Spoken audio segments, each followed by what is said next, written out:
You will hear heavy rain at the beginning, making it seem like the sky is crying. The storm will calm down as the stories start. It may be hard to get through, but your support means a lot to us. Immersing yourself in a plot forces your brain to stop overthinking your own reality. It acts as an immediate circuit breaker, letting your nervous system drop its guard so your body can actually relax. When time stresses, stories heal. Welcome back, my friends. I'm Alex. Are you feeling a little lost and forgotten in the dark tonight? I've spent countless nights exactly where you are right now, wishing with everything I had for a switch to turn my thoughts off. Let's look for that peace together.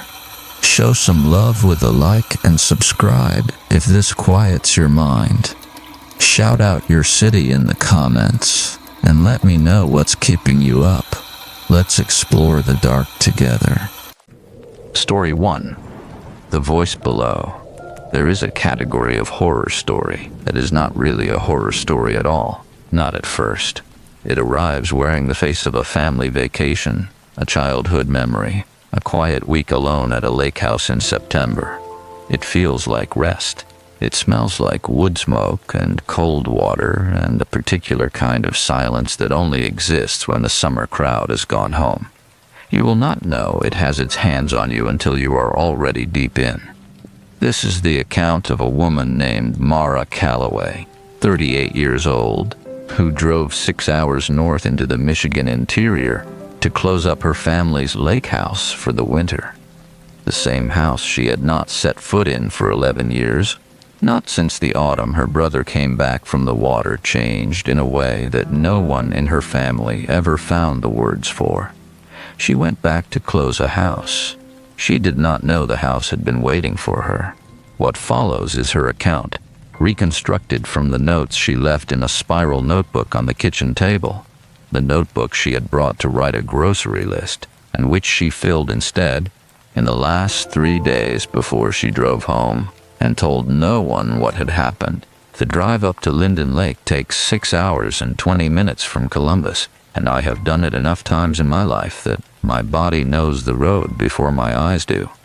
The way your mouth knows a prayer you stopped believing in years ago, but can still recite without thinking. I left at 4 in the morning, before the city had properly woken up, because I wanted to arrive in daylight, and because I did not trust myself to make the decision to leave if I waited until a reasonable hour, when there would be reasons not to go, emails to answer, reasons that would stack up and tip the balance the way they had for 11 years already. The car was packed with cleaning supplies, garbage bags, 2 boxes of things my mother had asked me to bring back, and a week's worth of groceries, because I had promised myself I would not rush this, that I would take the full 5 days and close the house properly, the way it deserved, and then come home and convince my parents to sell it, which was the conversation none of us had been willing to have out loud since the summer of 2012. I want to tell you that I was fine on the drive up. I want to tell you the dread did not start until I got there. But that would not be true, and the whole point of writing this down is to tell it honestly, so the dread started somewhere around Grayling, about an hour south of the turnoff, when the highway narrows and the tree line closes in on both sides, and the sky goes from open to something more like a ceiling, and I felt my hands tighten on the wheel without deciding to tighten them, the way a body will sometimes respond to something the mind has not consciously registered yet. I told myself it was just the road. I have always found that stretch of highway unpleasant, even as a child. Even when my father was driving and my brother Joel was asleep in the back seat, and my mother was reading with a finger tucked between the pages of whatever she was halfway through, and the car was full of that particular warmth that belongs only to cars with sleeping children in them, a warmth that is also a kind of safety. I told myself it was just the road, and I kept driving, and by the time I pulled off onto the County 2 lane that runs north toward the lake, the dread had settled into something lower and quieter. the way a sound can lower in pitch until it is no longer a sound you hear but a pressure you feel somewhere behind your sternum. The lake house sits at the end of a gravel drive that runs about a quarter-mile off the county road, through a stand of birch and white pine that my father planted in stages over the first 15 years he owned the property, so that the approach has always felt deliberate and slightly ceremonial, the trees getting taller as you get closer, the light getting cooler and more filtered, and then the sudden opening where the gravel widens into a parking area and the house presents itself, gray cedar shingles and a screened porch, and beyond it, through the gap in the pine, the first flat gray glint of the lake. I sat in the parked car for a moment before getting out. The lake was lower than I remembered. The waterline pulled back from the dock pilings by maybe 2 feet, which is common in September after a dry summer, but which made the dock look stranded, and the exposed shoreline below it had that particular smell of cold inland lake in autumn. Mineral and flat and faintly organic, the smell of water that is preparing to seal itself under ice for 5 months. I have always loved that smell. I told myself I still loved it, and I got out of the car. The porch key was under the same flat stone it has been under since 1989, and the porch door opened with the same complaint it has always made, a low wooden groan at the hinge that my father has been meaning to oil since the Clinton administration. And stepping inside felt like stepping into a place that had been holding its breath.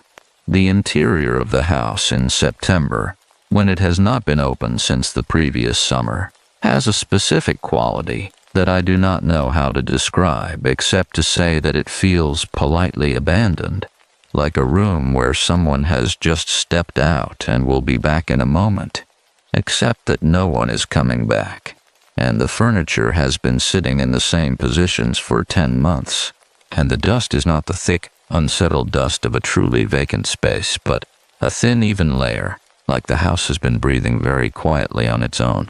I opened the windows in the main room and the kitchen, and the September air came in, cold and sharp, and the dust moved a little, and for a moment the house felt like a house again, rather than a memory of one. I made coffee on the old propane stove, the same one my mother has been threatening to replace for 20 years, and I stood at the kitchen window with the mug in both hands, and looked out through the pines at the lake, and I let myself admit, for the first time since I had made the decision to come, that I had not been back here since the autumn after Joel's accident 11 years ago, and that this was the first time I had been inside this house without another member of my family present, and that the feeling I was having was not quite grief and not quite guilt, but something that lived between the two, a feeling that has no good name. The feeling of being in a place that witnessed something you have never found the right words for. Joel did not remember what happened to him. That is what he told us. He said he remembered swimming out toward the platform, and he remembered the cramps, and he remembered going under, and then he remembered being on the sand with someone's hands on his back, and water coming out of him in great cold heaves. And that was all, he said, that there was nothing in between, that it was simply gone. He said this consistently for years, whenever anyone asked. I believed him for a long time. I am not sure anymore that I believe him. Something shifted in my brother after that summer, a quality in the way he held himself around water, the way his eyes would go very still and very far away when he was near it. Not afraid. Exactly. Never afraid. But oriented toward it the way a compass needle orients toward north, as though the water required a continuous portion of his attention that nothing else could claim. I stood at the kitchen window and drank my coffee, and the lake was flat and gray and perfectly still in the way that inland lakes in September go still, and I told myself that I was here to close a house and drive home and have a conversation with my parents about selling it. And that was all I was here to do. The coffee was good. The mug was warm in my hands. The sound of the pines and the light wind off the lake was the same sound it had always been. A slow, collective exhaling, and for a few minutes, standing there, I felt something close to peace. I should have left it at that. I should have stayed inside. But I am my father's daughter, which means that when I have finished my coffee, I check the property. And so at 2:30 in the afternoon on the first day, I walked the perimeter of the house and checked the crawlspace vents and the connection on the propane tank and the condition of the dock, which was sound, and I walked to the end of the dock and stood there in the September light with the cold coming off the water in slow, invisible waves. The lake was very clear. It is always clear in September when the summer algae have died back and the water has not yet clouded with winter runoff, and you can see down into it.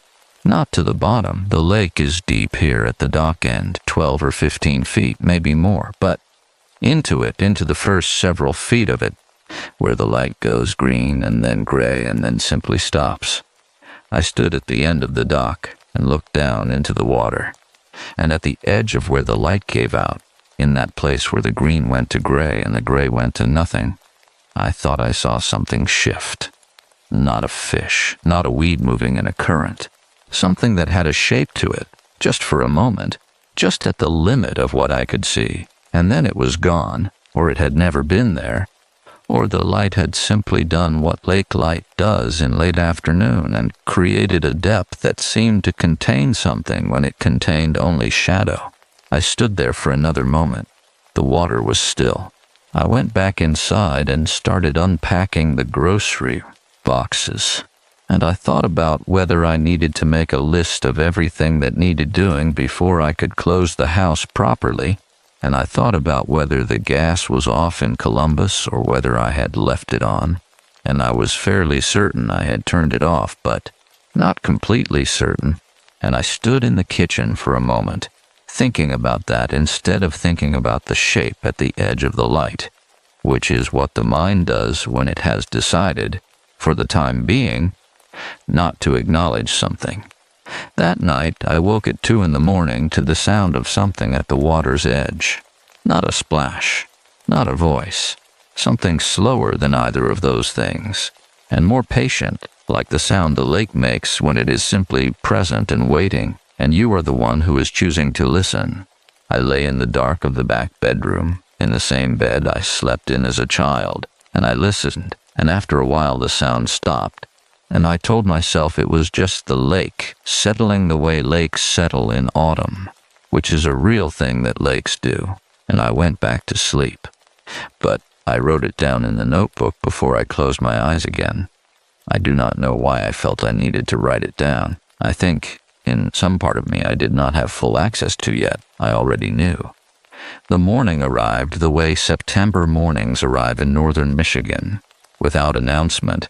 The light coming in through the east-facing bedroom window, not as brightness but as a slow, gray permission, a gradual admission that darkness was finished and something else was beginning, though the something else was not warmth, not yet, not in late September this far north, where the sun rises with effort and delivers light without heat, like a letter that has traveled a long distance and arrived with the warmth pressed out of it. I had not slept well after waking in the night. I had slept, but it was the shallow, attended kind of sleep that leaves you more aware of having been unconscious than rested by it. The kind where you surface and submerge and surface again. And each time you surface, you are aware of the room, the window, the particular quality of the silence outside. And then you go under again, without fully releasing the awareness, so that by the time the gray light finally made the ceiling visible, I felt as though I had been keeping watch all night, rather than sleeping through it. I lay still for a while, before getting up. There is a particular quality to lying still in a room you slept in as a child, when you are no longer a child, and the room has not changed but you have, and the distance between what the room remembers and what you carry into it is wide enough to be disorienting in the half-waking state before the day has properly organized itself around you. The wallpaper was the same narrow, vertical stripes in a faded blue that my mother had chosen in the early 90s, and which my father had hung himself over a long weekend when Joel and I were small, a project that had required several arguments and one trip back to the hardware store, and which had produced a result that was slightly imperfect at the corners. The paper not quite meeting in one or two places, a gap you would not notice unless you were lying in the bed looking directly at the upper left corner of the wall, which I had done many thousands of times across the summers of my childhood, and which I was doing now. The gap was still there. It had always been there. Somehow, the fact of its persistence felt like the saddest thing in the room. I got up before I could continue in that direction, because grief, when it gets its footing in the early morning before you have had coffee, will take everything it is offered, and I was not ready to give it everything. The kitchen was cold. The propane heater in the main room needed to be lit, and I knelt in front of it with a long match and the particular focused attention that old propane appliances demand, the careful turning of the valve, the counting of seconds, the moment of held breath before the flame caught with a soft, reliable thud, and the heater began its low, ticking work of pushing warmth into the room. I made coffee and stood at the window again, but this time I kept my eyes above the water line on the tree line across the lake, where the birch had gone yellow and the maples were beginning to go, the color coming in patches, not the full autumn display that would happen in another 2 weeks, but the early suggestion of it, the trees beginning the long, deliberate work of letting go. Joel had been 17 when it happened. I had been 7, small enough that my memories of that summer are more texture than sequence, more feeling than event, and the texture I associate with the weeks after they brought him out of the water is a particular household quiet, the kind that is not peaceful but pressurized, the kind that exists when adults in a house are collectively not saying something. I remember my mother in the kitchen. I remember the way she held herself that week, very upright, very deliberate in her movements, the way people hold themselves when they are managing something they cannot let fall. And I remember that she smelled differently that week, something sharper underneath the familiar smell of her. Something I did not have a word for at 7 years old, but which I would now describe as fear that had been present long enough to become a body odor. I remember my father sitting with Joel on the screened porch on the second evening, the two of them very still, my father's hand on Joel's shoulder, and Joel looking out at the water with that new quality in his expression that I was too young to name at the time, but which I have spent 31 years trying to find the right word for. The closest I have ever come is listening. He looked like someone who was listening to something the rest of us could not hear. He looked like that for years afterward. I poured a second cup of coffee and took it to the screened porch and sat in the same chair my father had sat in that evening, the old wicker one that exhales a soft complaint when you settle into it. And I looked at the lake, and the lake was the same flat gray it had been yesterday, and the dock stood in it, and the water was very still. I had a list of things to do. The gutters needed clearing on the north side of the house, and the crawl space access panel needed new weather stripping, and there were 2 boxes of my mother's things that needed to go through and be either packed to take home or organized to go to the historical society in town, because my mother has a complicated relationship with the word donation and prefers the word organization, which allows her to feel she is directing rather than releasing. I had the list in my pocket, written on the back of a gas station receipt. I held the coffee in both hands and felt the warmth of it through the ceramic, and for a little while I stayed with that, the warmth of the mug, the smell of the coffee, the sound of the pines, and I let the day begin at its own pace without pulling it forward. There is a dock box at the far end of the dock, a weathered cedar box where my father stores the dock lines and the life rings and the small marine kit he has assembled over decades, the contents of which have never been fully inventoried, but which he refers to with complete confidence whenever anyone asks whether there is something on the dock to deal with a given situation. I needed to drain the dock box and check its contents before I could close it for winter, and so mid-morning I walked the dock with a notepad, and I opened the box, and I worked through its contents methodically, setting things on the dock planks beside me. Old dock line that had gone stiff, a life ring with a name on it in my father's handwriting, a flashlight that no longer worked, a folded emergency blanket still in its original packaging, dated by the design of the packaging to sometime in the early 2000s. I worked with my back to the water, the way you work when you are focused on a task and not thinking about anything except the task. I do not know how long I had been working when I became aware that the silence behind me had a quality it had not had before. Not louder, not different in any identifiable way, but attended. That is the word for it. The silence behind me felt attended. The way a room feels different when someone steps into it, a pressure shift, a quality of the air changing in a way that has no cause you can see, only a cause you register in the part of yourself that has been registering such things since long before language existed to name them. I did not turn around immediately. I finished what I was doing, which was checking the clip on a dock line, and then I turned around. The lake was empty. The water was still. The far shore was where it had always been, the tree line unbroken, a heron standing in the shallows near the inlet on the west side, absolutely motionless, the way herons stand when they have identified something below the surface and are simply waiting for the right moment. I looked at the heron for a long time. It did not move.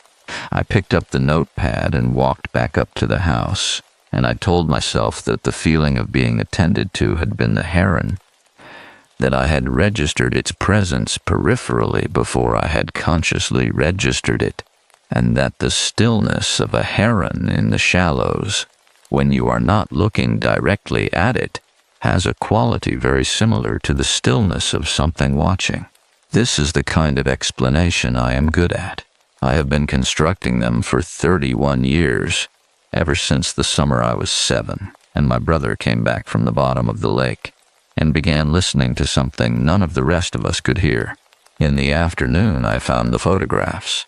They were in the second of my mother's boxes, in a manila envelope that had been labeled in her handwriting with the single word summer, and they were a set of color prints from the summer of 1992, the summer before Joel's accident, the last full summer we had at this lake as an ordinary family, without the weight of what was coming. I sat on the floor of the main room with the photographs in my lap. Joel was 16 in these photographs, all arms and shoulder blades, and the particular expression of a teenage boy who has been asked to pause and look at a camera while doing something he considers more interesting.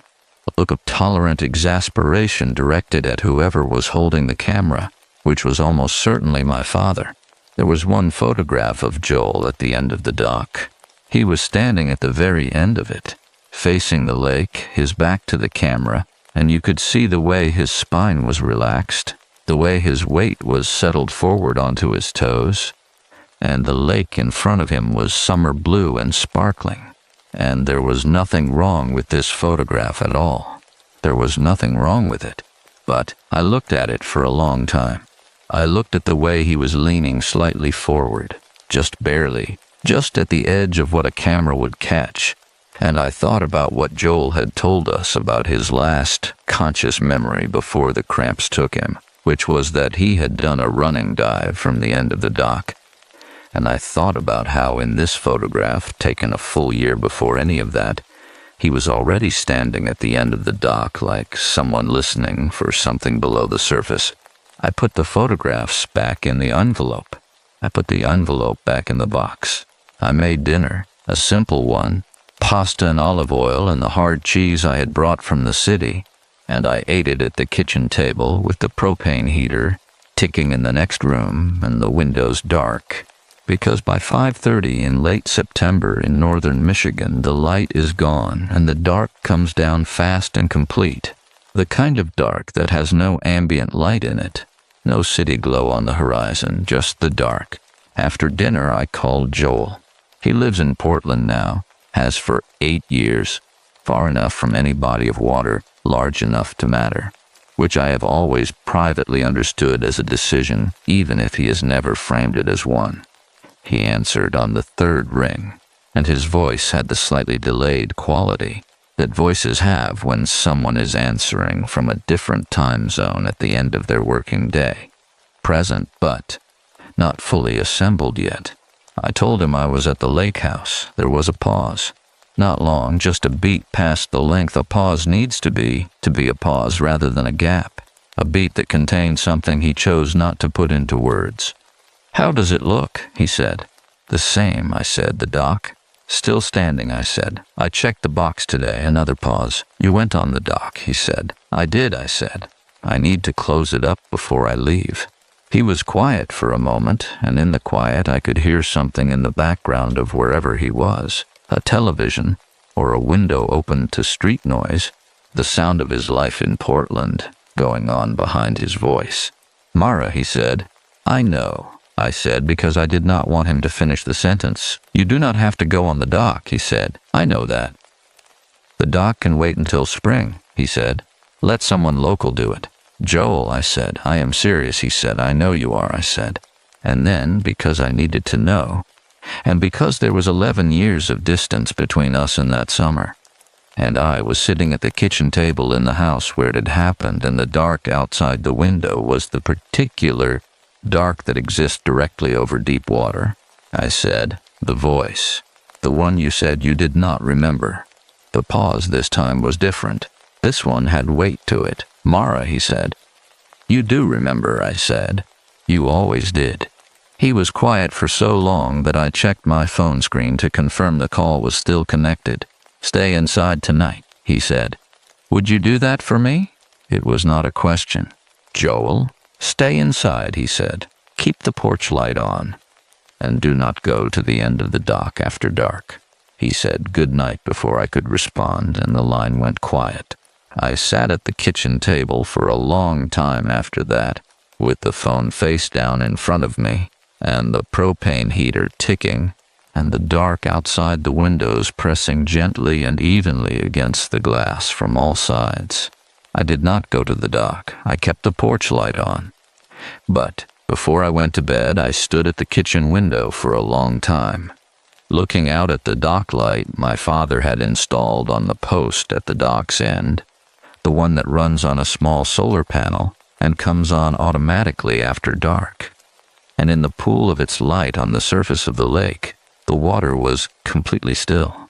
Completely, perfectly still. And yet, at the very edge of the light, where the illuminated water met the dark water beyond it, something was disturbing the surface. Not wind, not a fish. A slow, circular motion, just at the boundary where the light gave out, as though something below the surface was turning, very gently, very patiently, in the direction of the dock. I stood at the window until it stopped. Then I went to bed, and I lay in the dark, and I did not write any of this in the notebook until after midnight, because it took me that long to find a way to think about it that allowed me to form the words. Even now, I am not certain the words are right. I am only certain that Joel knew. I am only certain that he has always known, and that whatever he heard at the bottom of this lake at 17 years old, he has spent 31 years listening for it, very quietly, from as far away as he could get. The third day began with fog. Not the thin, dissolving fog that burns off by 9 in the morning and leaves the lake bright and cooperative behind it, but the heavy, settled fog of late September in the Michigan interior, the kind that arrives overnight and installs itself with the confidence of something that knows it belongs there, that lies in 3 or 4 feet of white above the water, and erases the far shore entirely, and reduces the world to the dock, the near tree line, the gray shape of the boathouse at the lake's edge, and then nothing. I stood on the porch in my coat, with a cup of coffee at 7 in the morning and watched the fog sit on the lake. And it was very quiet. The way places go quiet inside fog. The sound absorbed and flattened and returned without direction, so that you cannot tell where anything is coming from. The porch light was still on from the night before. I had not turned it off when I went to bed. I turned it off now, in the gray morning, and the small act of turning it off felt more deliberate than it should have. The way small acts feel deliberate when you are carrying something larger than the act itself. I had not slept cleanly. Not the attended, surfacing sleep of the night before, but something more specific than that. A sleep interrupted by a single moment rather than a general restlessness. A moment at some point in the deep middle of the night when I had come fully, completely awake with the absolute certainty that there was a sound directly outside the bedroom window. On the north side of the house, which faces neither the lake nor the driveway but the tree line, the white pine and birch that crowd the house on that side and keep the north bedroom dark, even in summer. I had lain still and listened. The sound did not repeat. It did not need to repeat.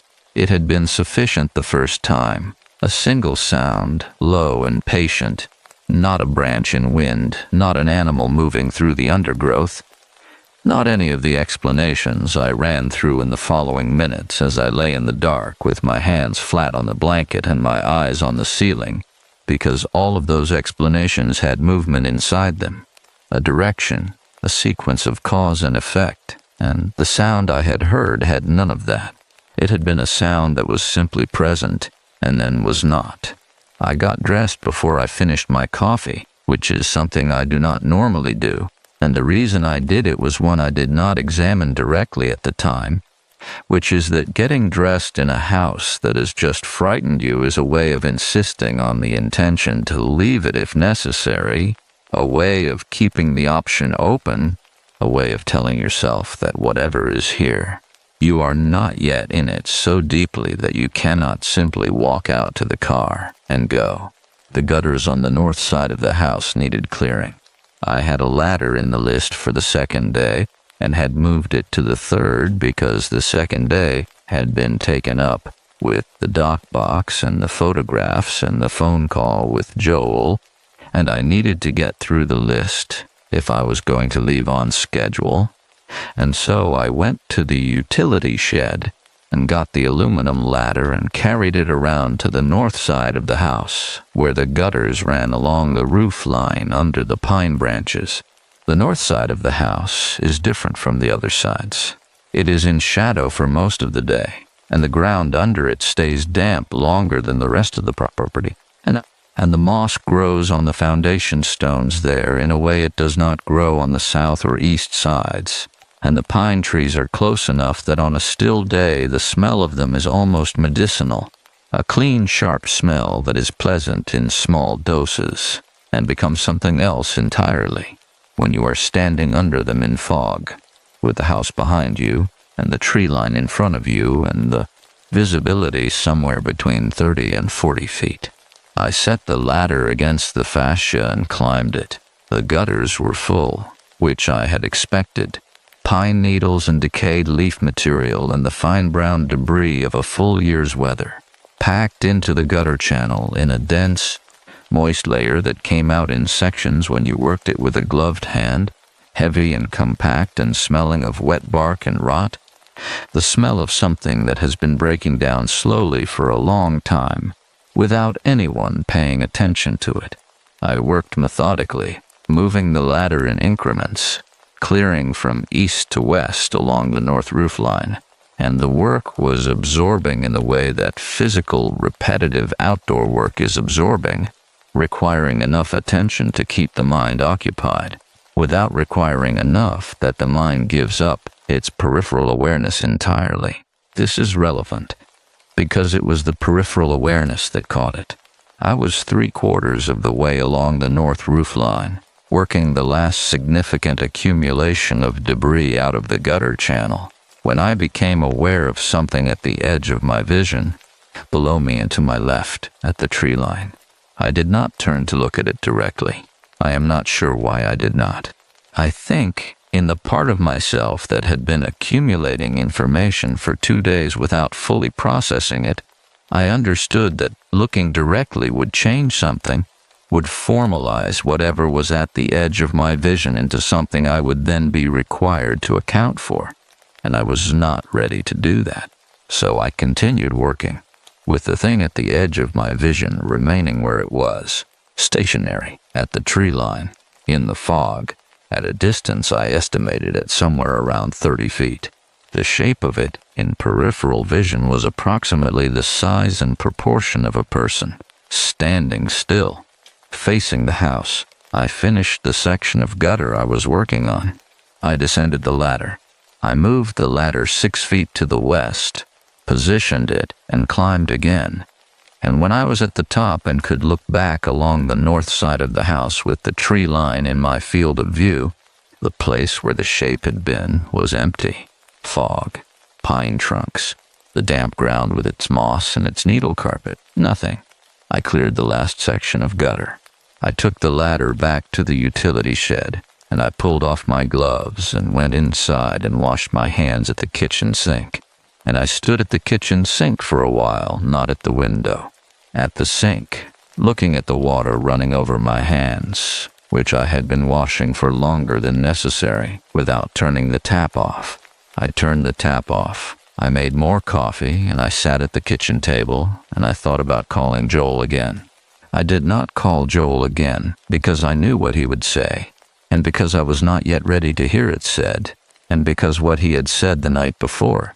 Stay inside, keep the porch light on, do not go to the end of the dock after dark, had the quality of instructions that had been prepared in advance, the quality of a specific and practiced warning rather than a spontaneous one.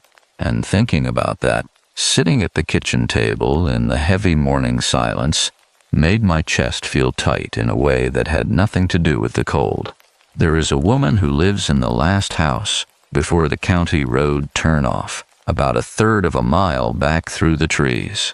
Her name is Diane Prouty, and she has lived there year-round since before my parents bought this property, and in my childhood she was one of those peripheral adult figures who existed at the edge of our summers, in the way that year-round residents exist at the edge of the experiences of seasonal families, present and competent and faintly amused by the proceedings of people who come and go with the warm weather.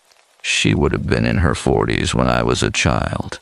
She had a garden she kept immaculately, and a truck she kept less so, and a quality of watchful patience that I associated as a child with people who had decided a long time ago that the world around them was worth paying attention to.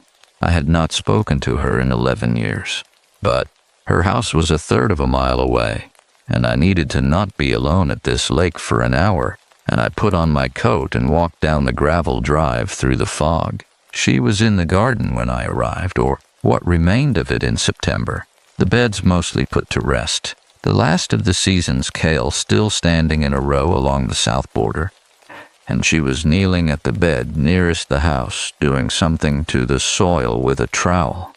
And she looked up when she heard my feet on the gravel, and her face arranged itself into recognition without surprise.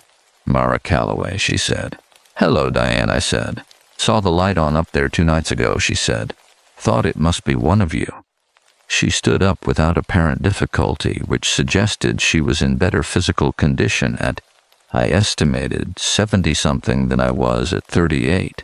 And she pulled off one glove and shook my hand with the warm, dry grip of someone who works outdoors by preference rather than necessity. "Come have coffee," she said. "I just made some." Her kitchen was warm in the way that year-round houses are warm, a warmth that is not produced by a specific appliance running on a specific setting, but accumulated over time, the warmth of a house that is never entirely cold. And it smelled of coffee and dried herbs and wood smoke from the stove in the corner. And I sat at her kitchen table and felt something in my chest unclench a small degree, the way a fist will open part way, when the immediate cause of its clenching has moved off, without opening entirely, because the cause has moved off rather than resolved. She set a mug in front of me and sat across the table with her own.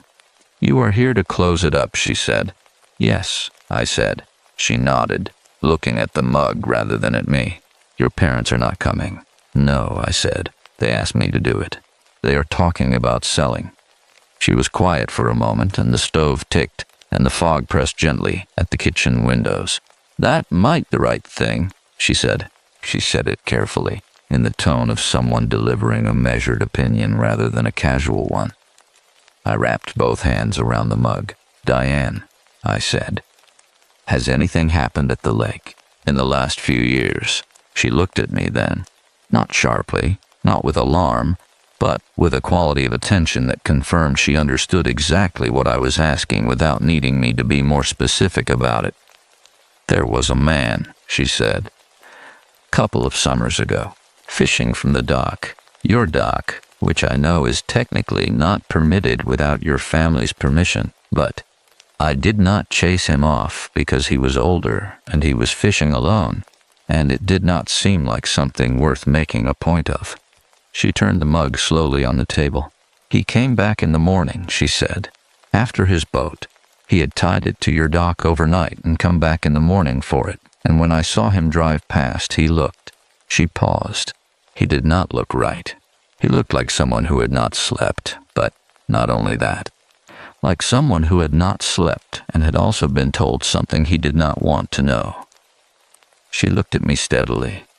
"He did not come back after that," she said. I held the mug and let the warmth of it come through into my palms. "And before that," I said. She was quiet for a moment. "Before that," she said, "there was a summer. I think it was the summer before you sold the boat, which would make it maybe 15, 16 years ago, when your brother was up here alone for a week, and I saw him on the dock a few times, and the last night he was there I saw the dock light on until 4 in the morning, and then it was off, and in the morning his car was gone." She picked up her mug. "I always wondered," she said, and did not finish the sentence. "I drove back through the fog, and when I parked in front of the lake house and turned the engine off, I sat in the car for a moment before getting out, the way I had sat in the car on the first day, and through the windshield the fog was beginning very slightly to thin at the lake's edge, the far tree line beginning to suggest itself as a darker gray against the lighter gray of the fog above the water. I went inside. I made a list of what still needed doing, practical and specific, the kind of list that is also an argument for remaining. A structure to move through that would keep the days organized and the hours purposeful and prevent me from doing what part of me had been suggesting since the phone call with Joel, which was simply to pack the car and go home and let someone local deal with the rest. I was on the third item on the list when I heard it. Not outside this time, not at the tree line.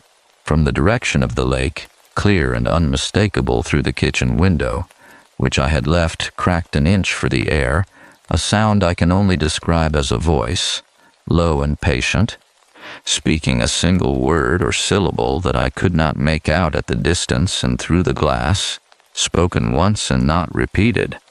I sat at the table without moving.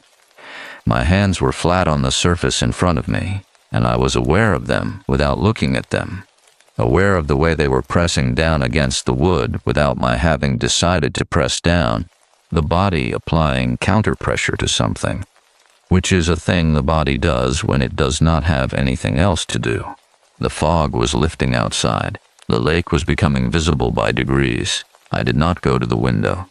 I sat at the table, and I thought about Joel at 17, standing at the end of this dock in the clear summer water, going under, settling into the weeds at the bottom, sitting in the mud with his air gone, and hearing something in the dark and the cold down there. And I thought about the way he had looked for all the years afterward, and I thought about Diane's words, like someone who had been told something he did not want to know. The notebook was on the table in front of me. I picked up the pen and I wrote, "It called me by name," because that is what I had heard through the cracked window from the direction of the lake, in a voice that was low and patient and calm. My name, said once, and then nothing. 5:34 p.m. I did not go outside. I want to be precise about that because it matters, because the impulse to go outside was real and immediate and had a quality I was not prepared for, which was that it did not feel like compulsion. It did not feel like being pulled or commanded or frightened into movement. It felt like invitation, warm and specific and personally addressed, the feeling of hearing your name called by someone who knows you well, from a room you have always been comfortable in, and the most natural thing in the world being to get up and go toward it. That quality frightened me more than anything else that had happened. Not the voice itself. Not my name, spoken once, from the direction of the water. The fact that my first response had been something close to relief. I sat at the kitchen table with the pen in my hand and the notebook open in front of me, and I breathed through it, the way you breathe through something physical, slow and deliberate and counting, which is a thing I learned in the years after college, when I was going through a period I do not talk about much, a period of not sleeping and not eating correctly and spending a great deal of time in the particular interior landscape that exists when grief and anxiety occupy the same space for too long, and the breathing had been one of the things that worked, one of the small, reliable mechanisms that the mind can use to interrupt a state before the state becomes the only state. I breathed, and I stayed at the table, and after a while the impulse receded, not disappeared, receded, the way water recedes from a shore, pulling back without removing itself, still there, still present, still capable of returning. Outside, the fog was thinning in earnest now, the far tree line solidifying out of the gray, the lake surface becoming visible in sections as the fog lifted off it in slow, uneven patches, and the day that emerged from beneath the fog was cold and pale and flat. The sky a high, featureless white that gave no suggestion of sun, the kind of sky that feels like a ceiling rather than an atmosphere. I needed to eat something. This occurred to me not as hunger but as information, the body noting an operational deficiency without particular urgency, the way it notes these things when the mind is engaged with something else, and the ordinary signals have been reassigned to a lower priority. I made toast and ate it standing at the counter, not at the window, and I thought about the notebook entry I had just made, those 5 words, "It called me by name," and I thought about what it meant that I had written it in that particular way. Not I heard my name from the lake or the sound was like a voice, but a declarative sentence with a subject that was not human, as though some part of me had moved past the stage of wondering whether what I was experiencing was real, and had arrived at the stage of simply recording it. That was the stage Joel had never spoken from. Joel had stayed for 31 years in the stage of I do not remember, which I understood now was not deception and was not self-protection, or was not only self-protection, but was also a genuine psychological necessity, a way of keeping the experience in the category of things that might have been rather than things that were, because moving it into things that were would require a reckoning with what it meant that the voice had been there, at the bottom of the lake, patient and warm and specifically addressed, waiting. I put the toast plate in the sink. I looked at my phone and thought about calling Joel and decided not to because I did not know yet what I would say, because the sentence "it called me by name" was not a sentence I was ready to say out loud to another person, and because Joel, I now understood, would not be surprised, and his not being surprised would confirm something I was still in the process of deciding whether to confirm. There is a canoe. It lives upside down on a pair of sawhorses behind the boathouse, a 16-foot aluminum canoe that my father bought used in the mid-90s from a family in Traverse City, and which has been repainted twice since then, the current paint an olive green that has weathered to something between green and gray, and which my father refers to as the good canoe despite the fact that it is the only canoe. a linguistic habit that always suggested to me the existence of a bad canoe somewhere in his imagination. The canoe needed to come in for winter.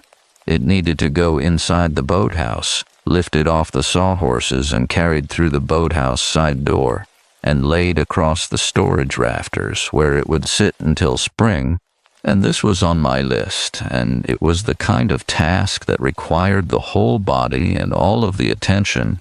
Maneuvering an aluminum canoe through a narrow door without damaging either the canoe or the door, and the physical totality of that kind of task was exactly what I needed.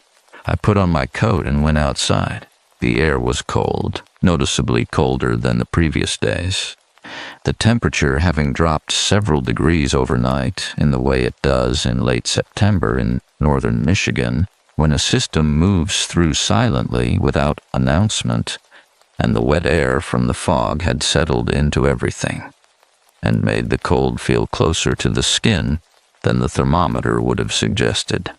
I walked around the side of the house and down the slope toward the boathouse, and the grass was wet with the fog residue, and the ground was soft under it, and the smell of the lake was very present, cold and mineral, and that low organic note underneath, and I breathed it in because I have always loved that smell, and I was determined to continue loving it, to refuse the process by which the last 2 days were retroactively recoloring everything I had ever felt about this place. The canoe was where it always was. I checked the hull for damage, running my hands along the underside out of habit and out of the knowledge that my father would ask, and the aluminum was sound. Small dent near the bow that I did not remember from before, but which was minor and cosmetic, and I tipped the canoe onto its side to drain any standing water from inside, and the water that ran out was cold and brown with tannin, the color of strong tea, the color of lake water that has been sitting still for months. I righted the canoe and got my hands under the bow and began walking it toward the boathouse door. The boathouse door faces the lake. This is relevant only because it meant that as I maneuvered the bow of the canoe through the door, I was facing the lake, and the lake was fully visible now that the fog had lifted, gray and flat and running all the way to the far shore without obstruction, and the dock was to my right, extending out over the water, and there was someone standing at the end of it. I stopped moving. The bow of the canoe was halfway through the boathouse door, and I had stopped moving, and I was looking at the figure at the end of the dock. A person, standing at the very end of the dock, facing the water, their back to me, in a dark coat and the posture of someone who has been standing there for some time, the particular stillness of settled weight, not the stillness of someone who has just arrived somewhere, but the stillness of someone who has been somewhere long enough that their body has accommodated itself to the surface beneath their feet. My mouth went dry. The figure was slight, not tall, and the coat was dark, navy or black, and the hair was short, and in the pale, flat light of the foggy morning I could see these details clearly enough to inventory them, but not clearly enough to resolve them into a face, because the figure was facing away from me, facing the water, looking down at the surface of the lake, the way Joel had looked in the photograph a year before his accident. The posture was identical.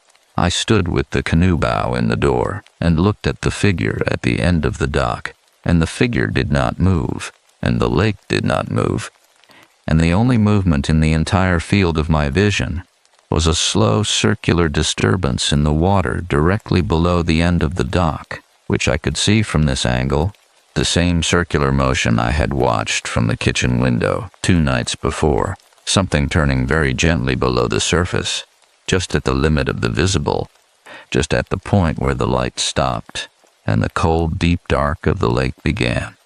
I pulled the canoe back out of the doorway. I left it on the ground, half off the sawhorses, and I walked toward the dock, and my feet were moving before I had made a conscious decision to move them. The body taking over from the mind the way it does when the mind has reached the limit of what deliberation can accomplish and something more instinctive has to step in. I walked to the dock, and I stepped onto the dock, and I walked its length, my footsteps loud on the planking, loud enough that the figure at the end should have turned, should have startled, should have done anything other than remain exactly as still as it had been when I was 20 yards away. And I walked to within 10 feet of the figure, and I stopped. The figure was not there. The dock was empty. There was nothing at the end of it. No one. No dark coat. No slight shoulders. No figure looking down at the water. Only the dock and the cold air and the lake. And I was standing 10 feet from the end of the dock, with my heart making itself known, in a way I usually associate with physical exertion. A hard, rapid, fully committed beat that I could feel in my throat and behind my eyes, as well as in my chest. I looked at the water below the end of the dock. The circular motion was gone. The water was perfectly flat and perfectly clear, and I could see down into it, down into the first few feet of it where the light went green and then dimmed, and there was nothing there. No shape at the limit of visibility, no movement, just the cold water and the cold light, and the lake floor somewhere below in the dark. I stood at the end of the dock for a long time. My hands were at my sides, and they were shaking, which I noticed without surprise, the way you notice something your body is doing that you have no particular ability to stop, and the cold off the water was moving against my face in slow, even waves, and the smell of the lake was very strong from here, very immediate, cold and mineral, and underneath it something else, something that I have spent 3 days trying to name and still cannot name, except to say that it was a warm smell in a cold place, an indoor smell in an outdoor place, the smell of somewhere enclosed and dark and waiting, a smell that should not have been there, above open water in a cold October wind. It was the smell of the inside of the lake. That is the closest I can come. It was the smell of what is down there. I turned around and walked back up the dock toward the house, and I did not run. I walked, deliberately and with my spine straight, which required more effort than I want to admit. And I went inside, and I locked the kitchen door behind me, which I had not done since I arrived. And I stood in the kitchen with my back against the locked door, and I waited for my hands to stop shaking. They stopped, eventually. I picked up my phone and I called Joel, and he answered on the first ring this time, which told me he had been waiting, which told me he had known, which told me that whatever had happened to him at the bottom of this lake 31 years ago was not finished, that it had simply been waiting in the way that deep things wait, without urgency, without impatience, with the calm and total confidence of something that understands that time is not a constraint it is subject to. "Joel," I said. "I know," he said. "Tell me what it said to you," I said. "At the bottom. Tell me what the voice said." He was quiet. "Joel." "It told me to let go," he said, and his voice was very flat and very careful. The voice of someone reading from a prepared statement rather than speaking from the present moment. "It told me that if I let go, everything would be fine." "And did you?" I said. "Did you let go?" The pause was the longest yet. "Yes," he said. "I let go." "And then what?" I said. "And then they found me on the sand," he said, "and I came home." "Joel," I said, "what happened in between?" He exhaled once, slow and controlled. "It showed me things," he said. "It was warm. It was—" He stopped. "There are not words, Mara. I have been trying to find the words for 31 years, and they do not exist." "Was it real?" I said. He was quiet for a very long time. "It is the most real thing that has ever happened to me," he said, "and I have spent 31 years trying to make it not be." I stood with my back against the locked kitchen door, and the lake was outside, just there, just beyond the glass, flat and gray and waiting. "Come home," he said. "Please come tomorrow," I said. "I need one more day." "Mara." "Tomorrow," I said. "I promise." I ended the call and stood in the kitchen for a long time, and the house was very quiet around me, and outside the light was beginning to fail, the white sky darkening at the edges the way white skies darken in late afternoon in late September, going from white to gray to the particular deep pewter that precedes the full dark, and in that deepening light the lake was the most beautiful I had seen it since I arrived. flat and still and absolutely silver, reflecting the sky perfectly. A mirror laid on the earth, and at the very end of the dock the solar light had come on, its small steady pool illuminating the water below it, and the water below it was, for the first time since I had arrived, completely still. No circular motion, no disturbance at the boundary of the light, just the water and the light on the water and the evening coming down over everything, quiet and cold and complete. I made dinner. I ate it at the table. I kept the porch light on. And at some point in the deep middle of the night I woke, not to a sound, not to a voice, but to an absence, the sudden and complete cessation of a sound I had not consciously registered as present until it stopped. A low, patient sound that had been underneath everything since I arrived, so constant and so quiet that I had incorporated it into the silence, and now it was gone, and the silence without it was a different silence entirely, emptier and more final, the silence of something that has finished waiting and has moved on to the next thing. I lay in the dark, and I did not know whether that was a relief or a warning. I still do not know. 5:46 p.m. I did not sleep again after that. I lay in the dark for what felt like a very long time, in the particular suspended state that exists between the decision to get up and the body's willingness to carry it out.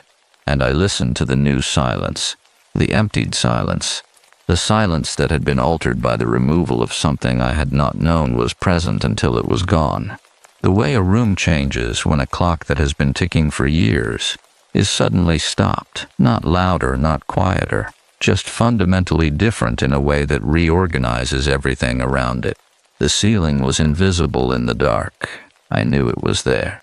I lay and looked at where it was and thought about Joel's voice on the phone, the flatness of it, the careful absence of affect that people use when they are describing something that still has the capacity to undo them if they let themselves feel it while they speak. And I thought about what he had said. It showed me things, and I thought about what it would mean to be shown things at the bottom of a lake, in the cold and the dark, by something that knew your name. I thought about whether I was afraid. I took inventory, the way you take inventory when you have been trained to be honest with yourself about what you are actually feeling rather than what you think you should be feeling, and what I found was not what I expected. I was not afraid. I was something that occupied the same neighborhood as afraid, but was oriented differently, pointing in a different direction, and the closest word I have for it is alert, a state of total, clarified attention in which the body has redirected every available resource toward the present moment, toward the room, toward the window, toward the quality of the air, toward the specific character of the silence, which was still different, still emptied, still carrying the shape of what had been removed from it. I got up at 5 a.m. The bedroom floor was cold through my socks, and the house was cold, the propane heater having cycled off in the night, and I went to the main room and knelt in front of it and lit it again. The same careful process as the first morning, the valve and the counting and the held breath and the soft, certain thud of the flame catching, and I stayed kneeling in front of it for a moment, with my hands extended toward it, not quite touching, just feeling the warmth begin to move outward from it into the room. This was my last full day. I had told Joel tomorrow, and tomorrow was today, and I would close the house this morning and pack the car this afternoon, and sleep one final night and leave at first light. And between now and then there was a list of things that needed doing, practical and finite and completable, and I was going to complete them. I made coffee and I stood at the window. The lake in the early dark before dawn is a different body of water than the lake in daylight. Or perhaps it is more accurately itself before dawn, less mediated by the light that daylight provides, which gives the eye something to work with and the mind something to organize around. And in the pre-dawn dark it is simply present, vast and black and carrying whatever it carries without the daylight softening intervention. The dock light was on. The pool of light on the water below it was undisturbed. I drank my coffee, and I did not let myself look for long. The north side gutters were done, and the dock box was inventoried, and the canoe was. I thought about the canoe, still lying half off the sawhorses where I had left it the previous afternoon when I had seen the figure at the end of the dock and abandoned the task.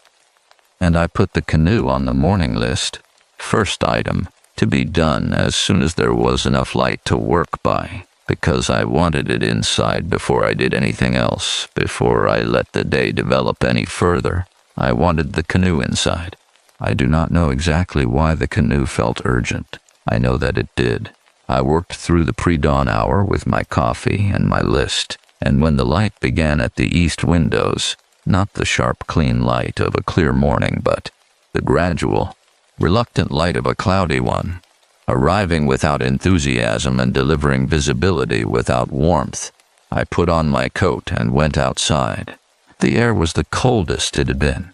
The temperature had continued falling overnight, and the wet from the previous day's fog had frozen in a thin rime on the grass, and the dock planking, and the top rail of the boathouse door, and the world had that particular crystalline stillness that comes with the first real cold of autumn. When the season crosses a threshold it will not come back from, when the warmth stops being temporarily absent and starts being genuinely gone. I went to the canoe. It was where I had left it, tilted off the sawhorses, the bow resting on the ground, the stern still elevated, and I lifted it back onto the sawhorses and got my hands under the bow and began walking it toward the boathouse door. And this time I kept my eyes on the door, on the task, on the aluminum hull in my hands, and I maneuvered the bow through the door and walked it inside without looking at the dock. The boathouse interior smelled of motor oil and old rope, and the particular dry, dusty smell of a space that is enclosed but not inhabited, a smell that is its own kind of comfort, ordinary and purposeful, and I got the canoe up onto the storage rafters without difficulty, and stood for a moment in the dim boathouse interior, with the smell of it around me, and the muffled sound of the lake against the boathouse pilings below the floor. A slow, rhythmic sound, patient and regular, like breathing. I became aware that the sound had changed. The lake against the pilings is a sound I have known my entire life, the slow percussion of water against treated wood, and it has a rhythm that is governed by whatever small motion the surface carries, and in still conditions that rhythm is very slow, almost imperceptible, a long pause between each contact, and that is what I should have been hearing on a still morning. What I was hearing was faster. Not dramatically, not alarmingly, but measurably faster than the stillness of the surface outside would have produced. A rhythm that suggested more agitation below the floor of the boathouse than above it, the water moving differently underneath than it appeared to be moving from above, which is a thing that can happen in deep lakes with thermoclines and internal currents, which is a rational explanation that I held carefully in my mind as I walked back out of the boathouse and around to the house. I spent the morning on the interior of the house. I worked through every room systematically, the way my mother would have done it, covering the furniture with the cotton dust sheets stored in the hall closet, turning off the water at the main shutoff, and opening the taps to drain the lines, emptying the refrigerator and cleaning it and propping the door, taking down the curtains in the kitchen and the main room to be washed at home, boxing the last of my mother's things that I had decided to bring back, working through the list with the focused, slightly mechanical energy of someone who has decided that completion is the only available form of control and is applying it accordingly.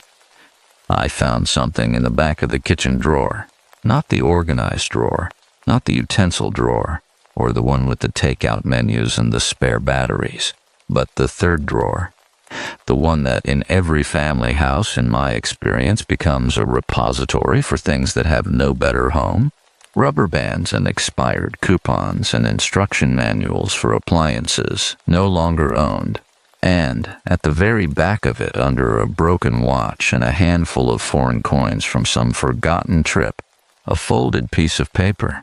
I unfolded it at the kitchen table. It was a letter written by hand in Joel's handwriting, undated, on a single sheet of the house's notepaper, the pale blue notepaper with the lake house address printed at the top, that my mother bought in bulk in the early 2000s and which still sits in the desk in the main room in diminishing supply.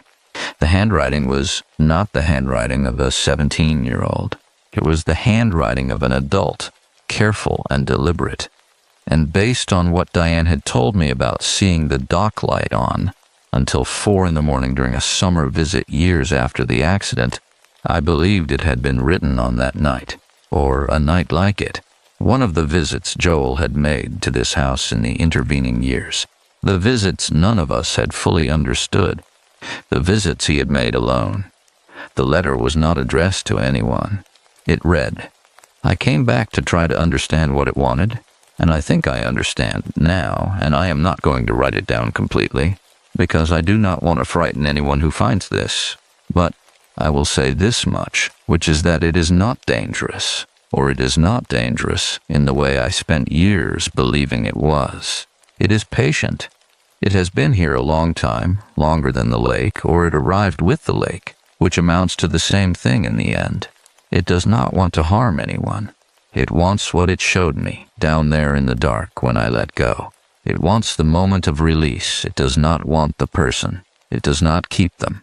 It shows them what it showed me, and then it lets them go, and they come back changed the way I came back changed, and it keeps something of the moment, the way a place keeps something of what happened in it, and that is all it does. I do not know if this is a comfort.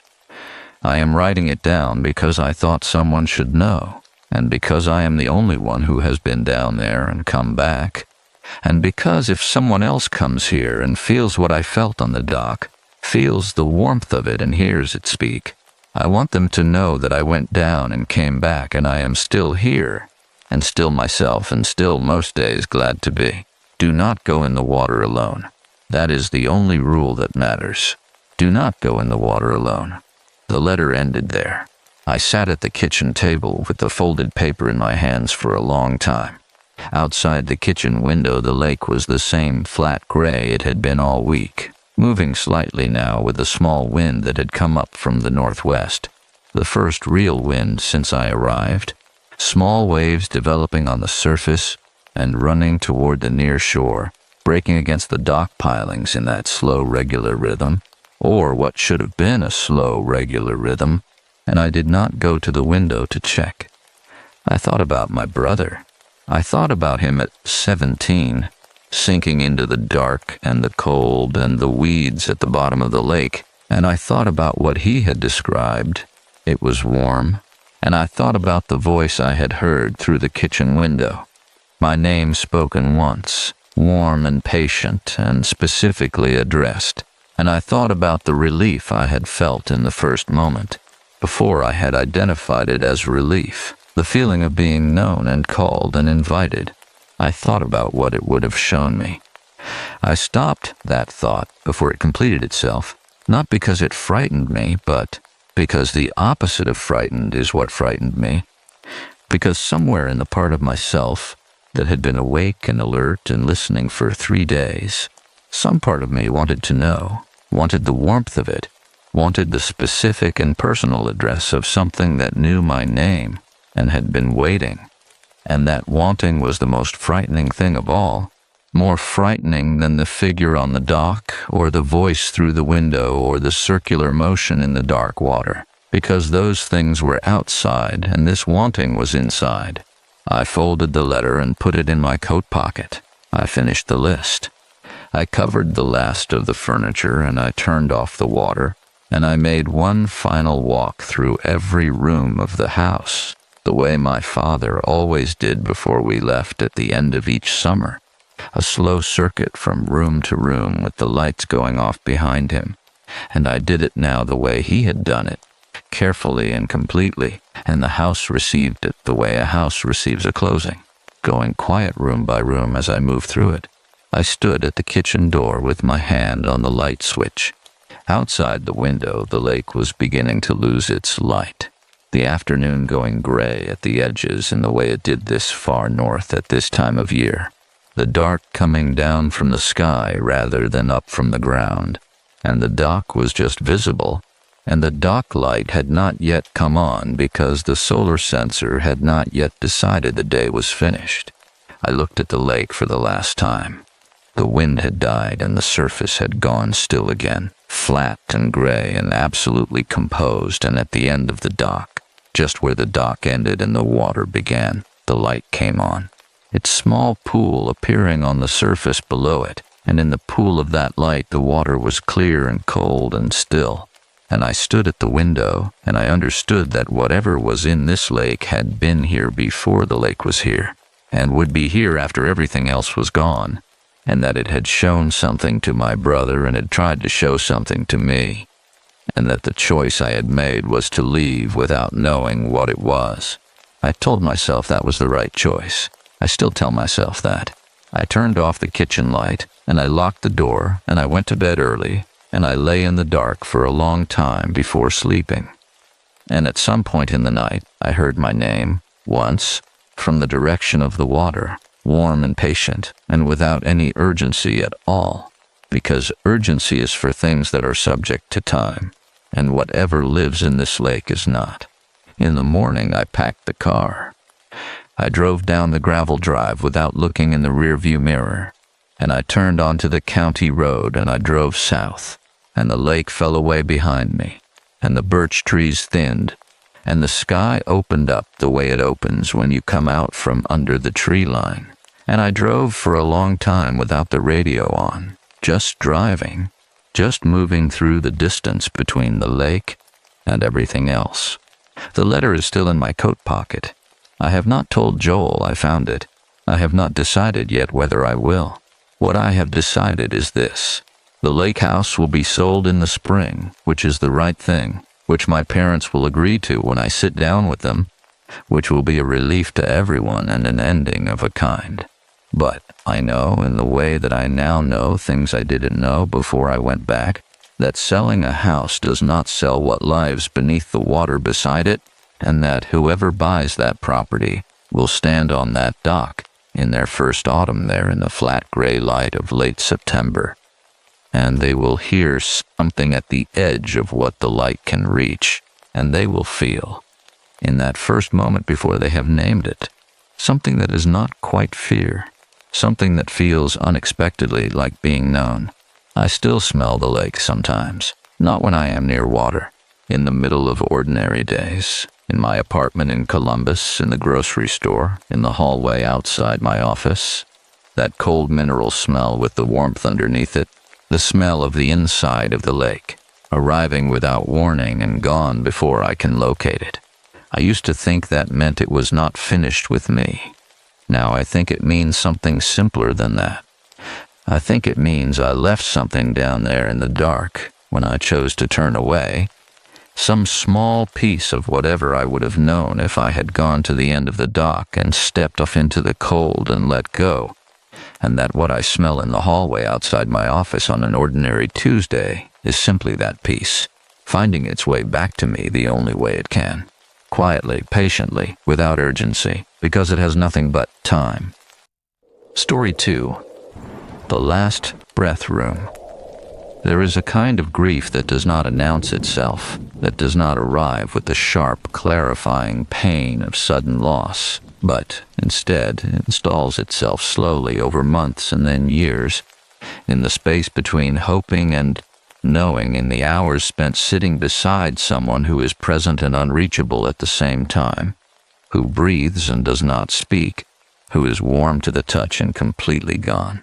This is the account of a woman named Claire Maddox, 34 years old, a night shift care aide at the Harlow Center for Long-Term Care in Denton, New York, a private facility 40 minutes outside of Albany where patients on extended life support are moved when the hospitals have done everything they can do, and the families are not yet ready to say the word that ends the conversation. Claire had worked the night shift for 3 years when the events she describes began. She is precise about the timeline, precise about the details, precise in the way that people are precise when they have spent a long time being told that what they experienced was stress or sleep deprivation or the psychological weight of working in a place where the most common sound is the rhythm of a machine breathing on behalf of someone who cannot. She kept notes the way I kept notes, on whatever paper was available in the margins of shift logs and on the backs of medication schedules, small and careful and specific. The handwriting of someone who understood that the details were the only proof she had. What follows is her account. The Harlow Center has 12 long-term rooms on the second floor, and they are numbered rather than named, which is a policy decision I understood intellectually and found difficult in practice, because the people in those rooms had names, and calling them Room 7 or Room 11 felt like a small, daily act of erasure that accumulated over time in a way I had not anticipated when I took the job.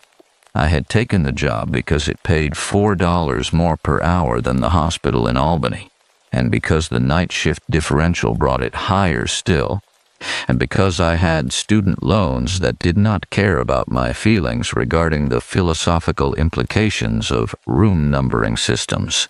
I want to be honest about that. I was not drawn to this work by a calling, or not initially, not the way some of the other aides described it, the ones who said they felt privileged to be present in the space between living and whatever comes after, who used words like sacred and threshold and witness in ways that I had to work to not roll my eyes at in the break room. By the time the things I am going to describe began happening, I had been at Harlow for almost 3 years, and somewhere in those 3 years, without my having made a conscious decision about it, I had become someone who understood what those other aides meant, who had sat beside enough people, in enough quiet rooms at enough hours of the night to understand that the space between living and whatever comes after is real, that it is a space with a quality to it, a texture, and that the people who described it as sacred were not being precious, but were simply reaching for the only word available for something that does not have a better one. Room 9 was where Daniel Ashworth had been since October of 2022. He had been admitted following a fall, a bad one, the kind of fall that rearranges the relationship between a body and everything it used to be able to do, and he had been 26 years old when it happened, which is the age that hits the staff differently.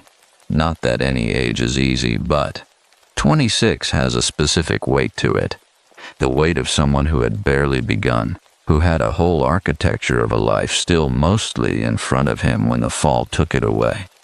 He had been in a minimally conscious state for 14 months when I started at Harlow, and in those 14 months, according to the notes, there had been no meaningful improvement, no return of voluntary movement, no reliable response to stimuli, only the slow, ongoing work of a body maintaining itself against all reasonable expectation, breathing with the help of the ventilator, receiving nutrition through the tube, his heart doing the one thing it had always known how to do, without being asked. His mother came every Tuesday and Thursday. Her name was Patricia, and she was a small, composed woman in her late 50s who wore the same gray coat every visit, regardless of the season, and who sat beside her son's bed for exactly 2 hours each visit, talking to him in a low, continuous voice that I could not hear from the hallway but could see. The movement of her lips, the tilt of her head, the quality of her posture, which was not the posture of someone speaking to the absent, but the posture of someone having a conversation. I respected her for that. I had learned, in 3 years of night shifts, to have a great deal of respect for the families who kept talking, who refused the logic of the monitors and the charts and the medical consensus and simply kept talking. Because whatever the neurology said about what a minimally conscious brain could process, something in me had come to believe, without being able to defend it scientifically, that being spoken to mattered, that the sound of a known voice in a quiet room at 2 in the morning was not nothing.